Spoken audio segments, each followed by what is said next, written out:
Hello, everybody, and thank you for tuning in to the Liberty Report. With us today is Daniel McAdams, our co-host. Daniel, good to see you. Good morning, Dr. Paul. How are you this morning? Good. Ready to go. That's to right. work. Went to bed last night listening to a little bit of news, heard news about war and corruption. Yep, that's it. Woke up this morning and there was a new report. A new report on more corruption. I thought we knew everything we had to know, and then found out in these last couple of months with the Republicans in charge on really what's going on. But they're still investigating, and that's good. Maybe we'll get some real reforms done sometime. But James Comer is the chairman of the House Oversight Committee, and he's doing a good job. Happens to be from Kentucky. So he has released more of this information about the corruption in the Biden family. Do you think every one of those members should go to jail? What about if there was an 18-year-old and he didn't even know these people, and they used his name and opened up an account for him? I wouldn't be surprised. Yeah. Even the dog probably has an account. Well, they might find one guy that they can pin it on, and he can become the scapegoat. And the guys who orchestrated that and walked away with these, thousands of dollars. Oh no, thousands is wrong. That's what happened? What's the news this morning? $20 million? $20 million, yeah. Pretty soon that's going to add up to be a bit of money too. But you know what? If they've already know there's 20 million, the ramifications of it, how long has this been going on, and what haven't they discovered? Who knows how much has been involved? But the whole thing is, I think the big issue is all the corruption over Russiagate and what went on with Hillary and doing all those horrible, horrible things. They were able to. Now this shows they're very capable people. They were able to take all these sins and convert them into charges by Trump, and the American people said Trump was guilty of all the things that they have been doing. Yeah, exactly. They might not have used that corruption and the money, but the corruption, like he was going to take over the government, insurrections and everything else. So it's such a gross distortion of the truth, and I think this is good. But right now, every time they find out something about the Bidens, it's canceled in a way, at least the attempt is made, to find something bigger and worse that Trump did. And when you compare the 10% coverage of what Trump is what Biden is doing, 10% of that is revealed, but 110% of what Trump is involved in, and they make up the stories. They blamed him for all the things that they were doing. So it is sad, but these are hints that on the long run, I think these people can't go down in history as honorable citizens.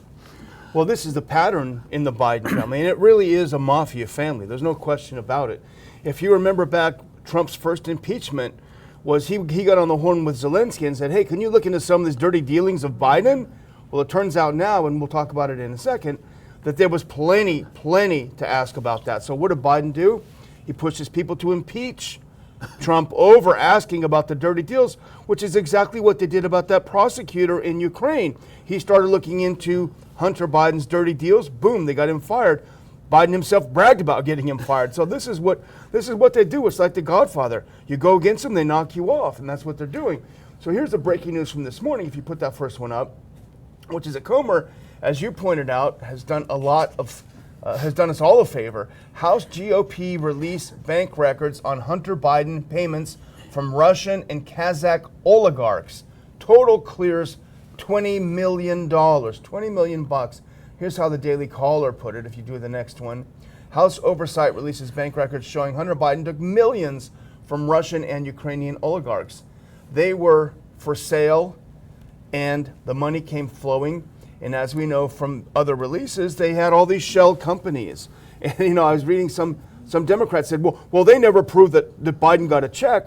Well, of course not. That's why you have a shell company here and a shell company there. It's not like, Dear Joe, here's some money. Right, but this whole thing about Biden doing these things. But when he was on the air and he was doing this interview, and he was, getting them to send over more money. But he was interviewed to say that if you don't do this, I'm calling my dad, and you have to fire him.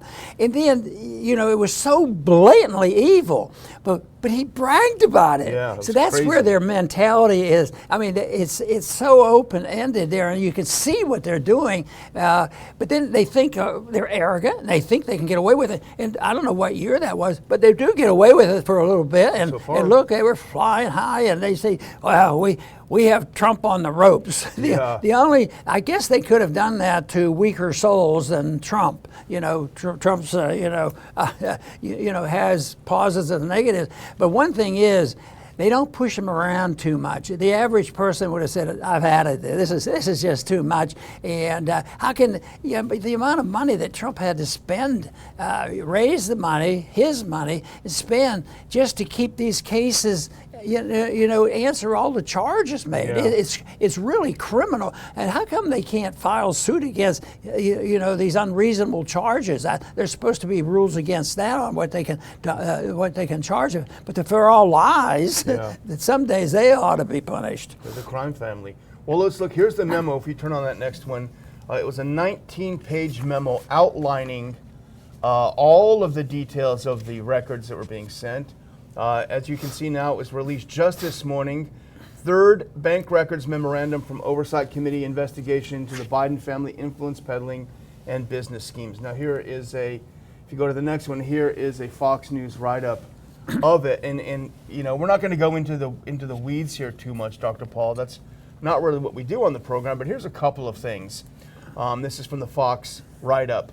19-page memo provides screenshots of redacted bank records. It says millions in payments came from Ukrainian energy company Burisma Holdings, we know that, as well as Russian oligarch Yelena Baturina and Kazakhstani oligarch Kenesh Rakishev, and that then Vice President Biden attended dinners with Baturina, Rakishev, and 8th representative from Burisma. Then it says, the memo states the Vice President met in person for significant periods of time with those individuals or the representatives. The VP Biden joined approximately 20 phone calls on speakerphone with Hunter Biden's foreign business associates and attended dinners with foreign oligarchs who paid huge sums of money to Hunter Biden. This is from the memo. Joe Biden, quote, "the brand was the only product the Bidens sold." 20 million bucks. Easy money. Yeah. So easy money. Hopefully, it'll lead to hard times. Yeah. But that's not likely to happen. It just seems like so far. So far that's good. But so far, they've how many dollars worth of positive lying on the media circles in the last 10 years? Can you imagine how much if you had to pay for that amount of information to put out there to advertise a position? It has to be into the hundreds of millions of dollars because there's a lot of people. I still think the 20 million is big and corrupt and leads you into really suspicious of what's going on. But I bet you overall the cost of this. How much was the cost on lying about Trump's campaign? Yeah. That had to be millions and millions of dollars. But they've been able to get away with it. That's why the ideas and the control of the media are so important. That is also the reason why we've emphasized this thing. When governments and big business get together, they can control, the freedom of speech of individuals. And that's still a mess. But I think we've made some progress there where people are starting to wake up and not trust social media and a few others. But that is a big problem. And that's another reason why none of these releases ever make the mainstream media. They just act as if it didn't exist. They don't even bother to debunk it. They just ignore it. Pardon me, but if you go one more, I just want to do, this is Comer himself, the chairman of the Oversight Committee. And here's what he says when he's reflecting on this memo. He says, "It appears no real services were provided other than access to the Biden network, including Joe himself. And Hunter Biden seems to have delivered. This is made clear by the meals at Cafe Milano, where then Vice President Joe Biden dined with oligarchs from around the world who had sent money to his son." He said the committee would continue to seek witness testimony. Here's that Democrat that I mentioned. He said a spokesman for the minority staff on the committee called the third memo empty and said it doesn't implicate President Biden in any wrongdoing. Can you imagine if it was Trump who had done a fraction of it? He's going having a meeting with someone who was doing business with Donald Trump Jr. I mean, he'd already be in jail. Oh yeah, it's a sad story, and you talk about the Department of Justice. Yeah, there is none, and I think there's been a significant change systematically over 100 years of shifting from a republic to this authoritarian system that we have. And if you don't have a justice system, there is no republic. You can't have it because they control things. And of course, my decade of becoming more alert to what was going on was in the 60s. But that was when the deep state really showed their muscle, and now that has progressed, and bits and pieces of people starting to resist. But it has to be, competing them with. If they're telling a lie, you have to refute them, and you have to stick to your guns, you have to tell the truth, and you have to have principles behind it, and you can't use force. What they do, force and intimidations and, the authoritarian approach, like at freedom of speech, what do? If you don't do what we tell you, you've lost your job. Yeah, It'll ruin your life, and they were capable of doing that. They did that to a lot. Well, here's an article that I wanted to bring up, Dr. Paul, and it's written by someone who I follow on Twitter, and I have a lot of respect for, Max Abrahms. He's a professor at Northeastern University, and he did a piece in Newsweek that I think particularly, I think he published it yesterday, but particularly in light of what we've seen this morning with the new release, the headline is appropriate. Does Ukraine have kompromat on Joe Biden, is the question that Professor Abrahms asks. Now, he goes through the beginning of the article talking about how many years they talked about how the Russians have kompromat on Trump. There was that tape that apparently, supposedly that he was involved in, and he was on record with prostitutes and what have you. All of it lies made up by Hillary Clinton's feverish mind. None of it was true. But Professor Abrahms is saying, well, in light of all that being absolutely fake, why don't we look at that same idea with the Bidens and with Ukraine? Do they have something on Biden? And I think the question, it can be answered in the affirmative, at least it appears that way. Let's look at this next clip. This is from Abrams' piece. He's talking about the testimony of Devin Archer, and he's talking about Shokin. Now, Shokin, we were just talking about him. He was the prosecutor who was fired when Joe told Ukraine to fire him. So here's what Abrams writes. Archer also testified that Shokin was fired by Joe for not for being a corrupt prosecutor, but for investigating the millions of dollars Burisma was paying Hunter, whom the company owner Mykola Zhukleski said was, quote, stupider than my dog. In subsequent interviews, Archer has even more clearly confirmed that Shokin was fired for pursuing Burisma's enormous payoffs to the Biden family. And he said all of this is well known to Ukrainian officials.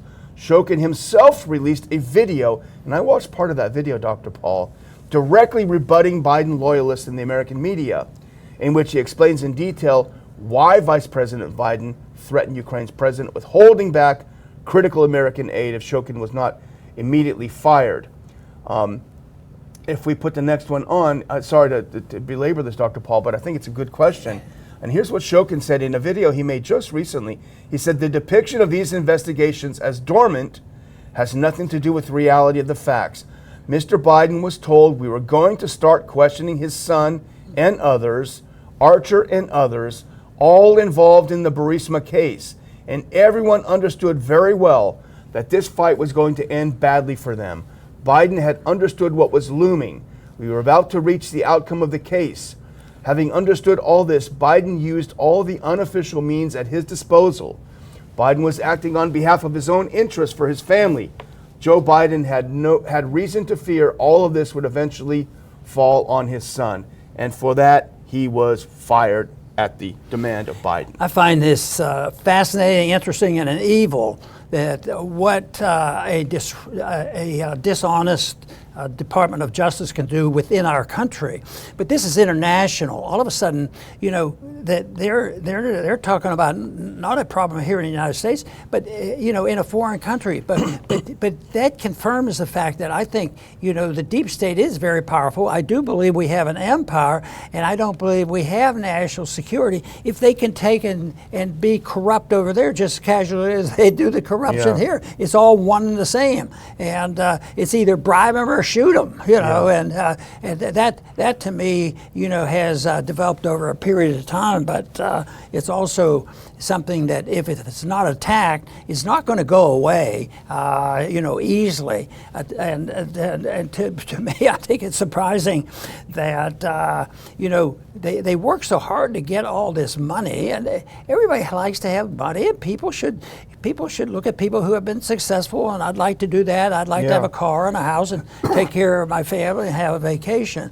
But what about all this stuff that they go through and they pick up, you know, a few $1,000,000 here and there, but you say, well, isn't it pretty neat? Joe can go to the beach and lounge on the beach. But what does he really do with it? Eventually, this stuff weighs you down, and you become a prisoner of your operation instead of being, a participant in a free society and getting along with people and working on ways of getting along with people and preventing it. One of the things that bothers me the most is the advertisements, you know, to help the people who have been injured in the wars that we precipitated. It just tears me up because they really are victimized.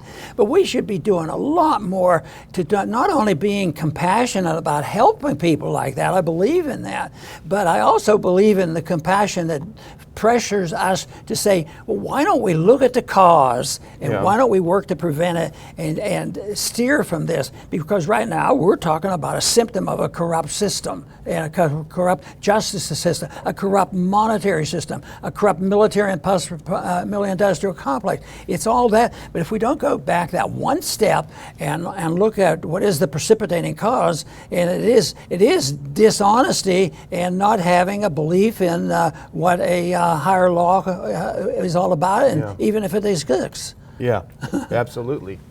Well, I mean, speaking of Biden and Ukraine, you say, what do they have on him? What's going on? What's the deal here? Well, here we go. Here's a little bit of foreign news. Ukraine declares war on Russian shipping in the Black Sea. This is from our friends at antiwar.com. And it comes out of a couple of hits that the Ukrainians did on Russian military ships and a Russian flagship in the Black Sea. They caused some damage to a military ship, and they caused some damage to an empty tanker. From that, Zelensky told Politico that everything the Russians are moving on the Black Sea are valid military targets. It sounds like a pretty hollow threat. However, it does carry with it, I think you have some thoughts on it might not actually be war with Russia, but... Well, you know, it's so generalized, and you could almost substitute it. In my mind, I was substituting, even though that was not literal. Who's declaring war? So when we think about, you know, our patsies, the people who do our bidding, and it's not us, oh, it's just NATO, oh, we're part of that, but it's NATO doing it. No, it's Ukraine, they're fighting for their survival. And when I look at that, I just want to change that. Ukraine is probably the most, irrelevant part of the whole system. Yeah. You know, they're irrelevant, and now I keep thinking you have trouble keeping up with how many more additional payments are we going to send. And this one's is new. We just read about it today. Yeah. $10 billion they want, and they've already started receiving some tanks that they've been waiting for. Yeah. But you know, the one thing here that I find interesting is that the escalation of the war has been going on, and and they say, it looks like the Ukrainians are doing a little bit better because they have the cluster bombs. Yeah. They say they're bragging now that, see, we got them their cluster bombs, and now they're starting to win. And what are they doing? Expanding the war to inviting every country that has made or are nearby the Black Sea to be involved in the next war, which looks like that area is getting more dangerous than ever. Yeah, and as you point out, I mean, these ships in the Black Sea, these are U.S. weapons and it's U.S. targeting. You can say it's NATO, whatever, but it's U.S. stuff. So you're right. I think it is the U.S. is trying to declare war, trying to ramp it up. But, you know, we go back to what is Biden and Ukraine? What's their relationship? Well, go to the next one now, because this is from Anti-War as well. As you just said, Dr. Paul, Biden is expected to ask Congress for more Ukraine funding this week. $150 billion wasn't enough. The White House is expected to formally ask Congress to authorize additional funding for the Ukraine war as soon as this week. Now, this is the part that's interesting. The funding would be in the form of an emergency supplemental that would also include money for domestic disaster relief and potential military aid for Taiwan. You know how this works, Dr. Paul. They put all of this bitter medicine in a pill that's going to advertise free money. You've got a climate disaster. You've got a this disaster, that disaster. Oh, you don't want to be bailed out? Well, then too bad. You got to have to give money for Ukraine and for Taiwan. All this money is off the books, you know. And we talked about this last week, I think, when we talked about the military spending bill. This is all off the books because they were constricted as to how much the budget could be. They said, oh, don't worry, we just do some supplementary emergency funding and you'll get as much as you want. So Well, I think, sorry, I'm just going to say, I think there's a rush to do this because the tide, as we talked about yesterday, is turning. It's changing, and then when the when the Treasury runs bare, they're going to have to slow up too. And I see Russia got a little bit annoyed by all this activity, and they're even starting to attack the ports on the Danube River. Yeah. I mean, you talk about spreading it out, but it's all Russia. Yeah. It's all Russia. You know, so that's the reason why. You know, when they were talking about these appropriations, I thought it was sort of interesting that the Congress right now are more in favor of bashing Russia and helping Ukraine and all that stuff, but they also like China. So they're having this appropriation that they just are getting ready to pass. Well, the deal is, okay, we'll make a deal with you, Republican peaceniks. Yeah. What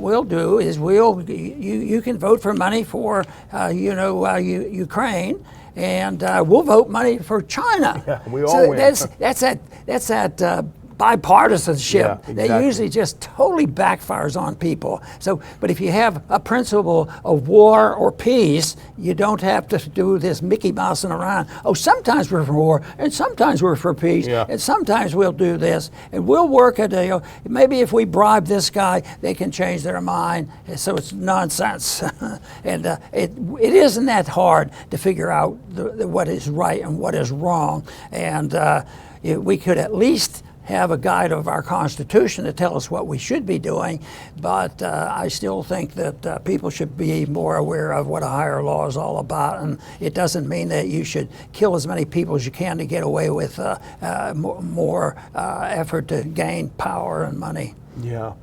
Excuse me. Well, I think what's really the most cynical and disgusting thing is that even the mainstream media is starting to admit what people like Doug McGregor have been saying from the beginning, which is Ukraine is losing and will lose the war.